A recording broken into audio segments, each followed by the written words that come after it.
Well, the U.S. is struggling in its efforts to support Syrian rebels fighting against the Assad regime. Russia appears to be gaining the upper hand in its support of the dictator. Russian President Vladimir Putin is seen as strong and decisive, while the Obama administration's plans are falling short. Is that the case, and how can the U.S. turn it around? Joining us now for more is General Jerry Boykin of the Family Research Council, and thank you so much for joining us today. Heather, I'm pleased to be with you. Tell us, Russia is carrying out airstrikes, sending cruise missiles, while the U.S.'s plan to train and arm rebels has been scrapped. How does this look to the Middle East and the rest of the world? Well, Putin is embarrassing the United States. He's embarrassing the Obama administration, and he's doing so deliberately, and he's doing so because he can. Heather, stop and think about the fact that when President Obama drew the red line and said that if Bashir al-Assad used chemical weapons, there would be some reaction. There was no reaction. Furthermore, we did absolutely nothing about his taking the Crimea, and we've yet to make any efforts to arm our allies, the Ukraine. So Putin has been encouraged and emboldened, and he's doing this simply because he can. Yeah, I think a lot of American citizens are just watching this whole situation right now with dismay and with embarrassment. And also, a Russian military presence in the Middle East threatens oil supplies, the balance of power. Why do you think the Obama administration, has let it go to this point? Well, I think that this president's general trend is to not understand nor be able to implement policies that deal with the realities of Vladimir Putin and the emerging military threat that Putin's military presents to the West. I think his policies, generally speaking, in that part of the world especially, have been rather feckless, and Putin doesn't respect them. There's an article in the New York Times on Sunday that says that Putin has spent years transforming Russia's military, and now he's giving it a test run. Do you see it that way? Well, I think there's an element of truth to that. I think that the whole idea behind the 26 cruise missiles that were fired out of the Caspian Sea was a show of force.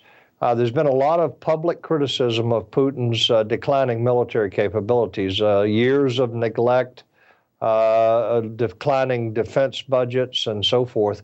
And I think that what Putin is trying to do is show that his military is, in fact, strong and capable.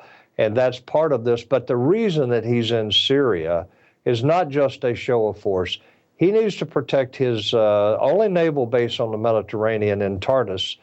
But more importantly, and you said it, you alluded to it, he has strategic designs, I think, on the oil futures there in that part of the world.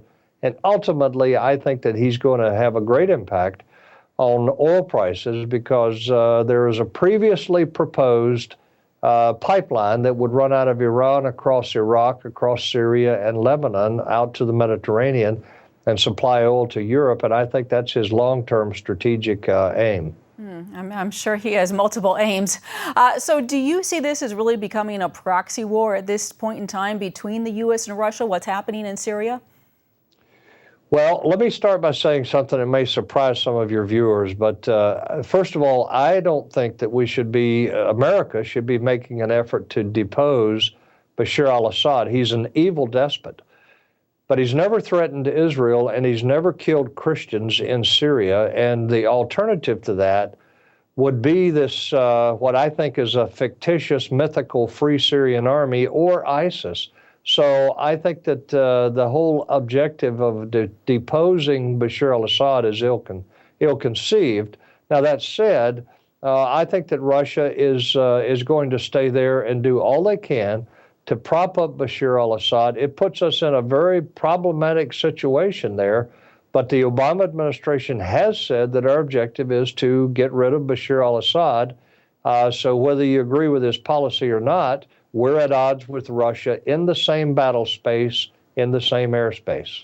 So what do you think the Obama administration should do at this point, given all these problematic scenarios? I think that we should establish safe zones. I think for the refugees, particularly the Christians and the Kurds that are fleeing, we should establish safe zones. Those safe zones should also be no-fly zones.